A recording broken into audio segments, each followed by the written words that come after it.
नमस्कार साथियों, हरियाणा विधानसभा चुनाव जोर शोर पर है। सभी प्रत्याशी प्रचार प्रसार में लगे हुए हैं। तो हमारे साथ मतदाता भी हैं, उनसे भी जानेंगे कि मतदाता क्या सोच रहा है। 5 तारीख को वोटिंग है आपके यहाँ, तो क्या सोच के वोटिंग होगी, पहले तो ये बताओ। नंबर एक, हम पहले अपना भविष्य सोचकर वोट करेंगे। तो युवा हो, भविष्य की तरफ सोचोगे तो भविष्य में आ जाती है आपके पास एम्प्लॉयमेंट, जॉब हो। सरकार भी 10 साल से बीजेपी की है, तो जॉब मिले हैं? नहीं, कोई जॉब नहीं मिला। और यहाँ तक भी हम जैसे भाइयों के लिए फौज थी एकमात्र सहारा। तो फौज भी उन्होंने 4 साल की कर दी। अब उन्होंने अपनी सरकार बचाने के लिए 2 साल और बढ़ा दिए। 7 साल में कभी कोई फौज ही 7 साल में कुछ कर सकता है क्या देश के लिए? कुछ नहीं कर सकता। तो जो पहले जो वो थी रणनीति, वो बहुत अच्छी थी। इन्होंने जो फौज ये 7 साल की करी है, ये बहुत गलत करी है। दूसरी बात, पंजाब में एक लड़का शहीद हुआ था, उसको शहीद का दर्जा नहीं दिया। अग्निवीर को क्यों नहीं दिया भाई?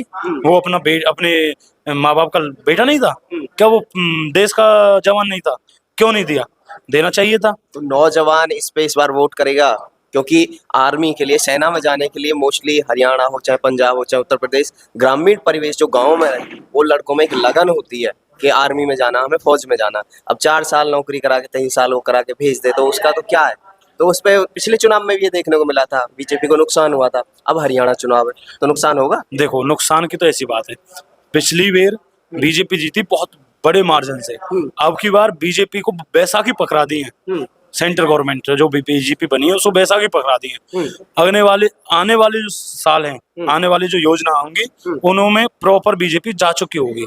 अच्छा, बीजेपी ये करती है, एक राम मंदिर बना दिया। राम मंदिर से क्या भाई साहब रोजगार मिलेगा? मिलता क्या रोजगार है? हमारे जो मंदिर बनने से आप खुश नहीं हो?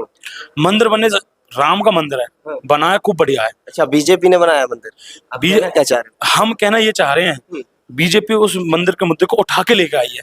उठा के लाई है, मगर मंदिर तो कोर्ट ने बनवाया ना, कोर्ट के आदेश मंदिर तो देश का है।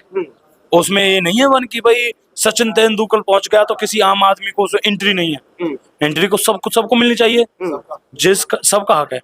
जिस दिन उस मंदिर का उद्घाटन हुआ था, उस दिन मेरे को तुम एक भी वीडियो में या फोटो में, किसी में भी तुम आम आदमी को मंदिर में भीतर दिखा दो मुझे। सचिन तेंदुलकर, बड़े बड़े जो अभिनेत्री हैं, उनको तो एंट्री वीआईपी है। आम आदमी का झक मारने गया वहां पे, आम आदमी का कोई योगदान नहीं है उसमें। अभी आपकी विधानसभा में क्या है? विधानसभा में ऐसा है भाई साहब कि हर जो मतदाता है वो अपना भविष्य सोच रहा पहले। अपने वो नहीं देख रहा बन कि भाई सरकार कांग्रेस बननी चाहिए, बीजेपी बननी चाहिए, बन भाई इजराइल बन जाए, तैयब बन जाए। मेरा तो तैयब है, मेरा इजराइल है, मेरा मेरा केहर सिंह है, मेरा मनोज है, मेरा कर्नल है, ऐसा कुछ नहीं है। जो जनता जनार्दन है वो ये सोच रही है वान की कोई बन जाए, हमारा बस भला करे। कौन कर सकता है भला? हमारा जो विकास कर सकता है वो आम आदमी पार्टी है। हमने कांग्रेस देख ली, बीजेपी देख ली है, और पहले कई पार्टी आ चुकी हैं, वो जग गई और आ गई, वो देख ली। हमारा जो विकास कर सकता है वो सिर्फ आम आदमी पार्टी है। क्यों? वो अपने बारे में नहीं सोचती, वो नौजवानों के बारे में सोचती है, वो सामने वाले की सोचती है वन की मैं इस सामने वाले के लिए क्या कर सकती हूँ। वो पार्टी इस बारे में सोचती है। जो और रही विधानसभा हसीन की बात, हसीन विधानसभा की बात, इससे भीतर बाहर जो कुछ भी है सब कर रहे हैं बल्कि भाई। रोड शो में उनके 200 गाड़ी थी, 50 मोटरसाइकिल थी, 4-5 डीजे थे। इससे का वोट मिलती है? अगर इससे वोट मिलती तो चेतीलाल वर्मा था बहुत पहले, छज्जू नगर का, उसके पलवल से और बदरपुर बॉर्डर तक ट्रैक्टरों की लाइन नहीं टूटी थी। वो तो प्रधानमंत्री होता आज। तो अब बदलाव की तरफ हुआ, बदलाव की तरफ है, टोटली का। ठीक है, और भी भाइयों से बातचीत करेंगे। हाँ जी भैया, आप कहाँ से हो? भाई मैं हतीन विधानसभा क्षेत्र एहरमा गांव से हूँ। तो आप वोट करने वाले हो, क्या सोचकर वोट करोगे? भाई मैं वोट करूंगा विकास की तरफ। विकास क्यों लेकर? तो विकास कौन करेगा?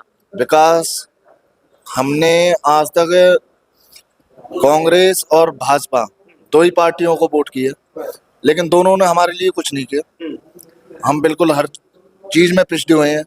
नौकरी में हमारी जो ये दोनों ही सरकार रही हैं, एक बार वो बन जाते, एक बार वो लूट लेते, एक बार वो लूट लेते हैं। वो हमारे बुजुर्गों की सोच थी ना, तो हमें आज तक हमारी मेहनत का हक मिला है। हम किसान हैं, किसान को क्या चाहिए ना तो वो हमें पूछते हैं। ओले पड़ते हैं, 5 रुपए के चेक देते हैं। 5 रुपए का नुकसान होता है क्या? वो हमारे बीच कभी नहीं आते। प्रवीण डागर जी हमारे यहाँ विधायक थे, बनने के बाद गांव में कभी आए हैं तो सिर्फ अपने पर्सनल लिंक पे आए हैं। हाँ, जो उनके पर्सनल है उनके पास। बाकी उन्होंने किसी भी जो आम नागरिक है जिसकी मदद करनी चाहिए, कहीं आज तक आके ये नहीं पूछा कि भाई आपसे क्या हो रहा है क्यों। तो भाजपा से हम इसलिए खपाए, कांग्रेस से हम पहले ही खपाते, इसलिए हम भाजपा को लाए। अब क्या चाह रहे हो? अब बदलाव, कौन करेगा बदलाव? बदलाव केजरीवाल, आम आदमी पार्टी, जनता करेगी बदलाव। जनता ने सोच लिया है, चोरों को एक साइड करना है।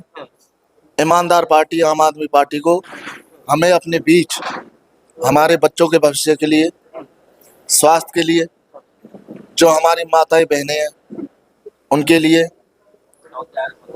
लिए हमें नहीं लाना है और यही काम कर सकते हैं। और आप देख रहे हो, तो यहाँ पे किसकी टक्कर है? कौन आप किसको समर्थन कर रहे हो?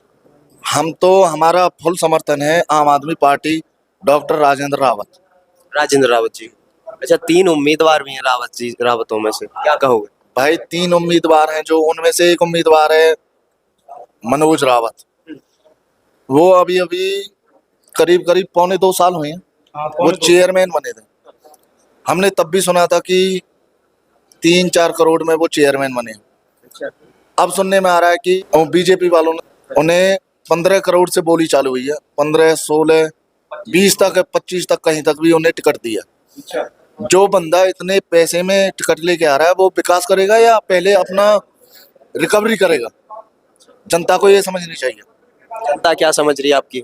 जनता हमारी यहाँ की अब धीरे धीरे समझने लगी है, इन चोरों को परखने लगी है। और हमारे अंदर जो भी रावत पाल के अंदर फुटाव का काम करके गया है कृष्णपाल गुर्जर, एक बार ये इलेक्शन हो जाए या अब भी आ जाता है ना, इसका काले झंडों के साथ बहिष्कार किया जाएगा। ये ना तो कभी से हमारे लिए था, ना हमारी जनता का इसने कभी से भला सोचा। इससे हम फुल दुखी हैं। इसने अब की बार क्या किया है, यदि इसे रावतों में ही टिकट देनी थी तो या तो ये रविंदर को देता, सीधी बात है। क्योंकि केर सिंह रावत पहले विधायक रह चुके हैं। जनता की आवाज थी कि केर सिंह को दे दो या किसी को दे दो, लेकिन ये इसने फिर भी पैसे के प्रलोभन से, लालच से उसी को दी, मनोज को। मनोज बाई फेस 5 वोट एक्सेप्ट नहीं करता, सिर्फ 5 वोट नहीं है उसके फेस पे। हाँ जी, चेयरमैन कैसे बने थे? चेयरमैन सिर्फ पार्टी की वोट है उसके पास। हाँ, लेकिन ये पार्टी बार बार, वो ये कृष्णपाल ने एक काम किया है। एक बात बताओ, जो बंदा चेयरमैन है उसे ही टिकट देने का क्या मतलब हो गया? उसने काम किया है डागर, सहरावत और रावतों को फुटाव के लिए। हाँ, उसने हमारे यहाँ के जाटों में जो ये विध्वंस बनाया ना कृष्णपाल ने, उसको हम करारा जवाब देंगे। जवाब तो उनको मिल गया। अच्छा, जवाब देने वाले हो? हाँ, जवाब तो हमने अब भी दे दिया था, लेकिन हमारे कुछ भाई बंधु थे जो भटक गए, फिर से उन्हें बना के भेज दिया, वरना जवाब तो हम उन्हें दे चुके थे। अब से थोड़ी, तो इस बार बदलाव की तरफ हो? बिल्कुल बदलाव की तरफ है। बदलाव होगा? बदलाव होगा।